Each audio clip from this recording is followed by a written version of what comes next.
6 மாதத்துக்கு ஒரு படம்னா கூட 200 வருஷம் ஆகும் சார். எப்படி இந்த இது என்ன 40 வருஷம்? 40 வருஷம் தாண்டி.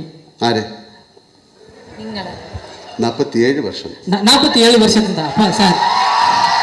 அந்த 7 வருஷம் தான் முக்கியமான விஷயம். அந்த 7 வருஷத்துல அது இப்போ எனக்கு தெரிஞ்சு நீங்க டைம் டிராவல் பண்ணி போயிட்டு கொடுக்க முடியாத படத்துக்குலாம் டேட்ஸ் கொடுத்து படம் நடிச்சிருப்பீங்க அப்படின்ற மாதிரி எனக்கு தோணும் சார். எப்படி சார் அது பாசிபிள்? 400 படம் சார், 400 படம்.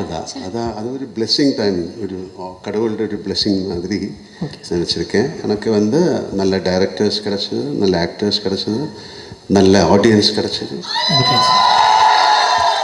Thank you sir. எனக்கு ஒரே ஒரு வருஷம் அவ்வளோதானே சார்? அவ்வளோதான் சார். உங்களுக்கு ஹெலிகாப்டர் பற்றி ஏதாவது பேசணும்? எஸ் சார், அது நேற்று பேசி முடிச்சாச்சு நினைக்கிறேன். அந்த வீடியோ பார்க்காதவங்க போய் பாருங்க. ஒரு ஹெலிகாப்டர் பற்றி நாங்கள் டிஸ்கஷன் பண்ணியிருப்போம். நீங்க என்ன யோசிக்கிறீங்க சார்? அந்த 400 படம் சொன்னீங்களே, அட்லீஸ்ட் அந்த ஒரு படத்துலயாவது நான் நடிச்சிருந்திருக்கலாமே அப்படின்னு. சாரி சார், நான் நேரம் கடந்து போறதை பத்தி பேசுனேன். உங்க நேரத்தை கடத்துறதுக்காக ஏதோ பேசுறாங்க. நீங்க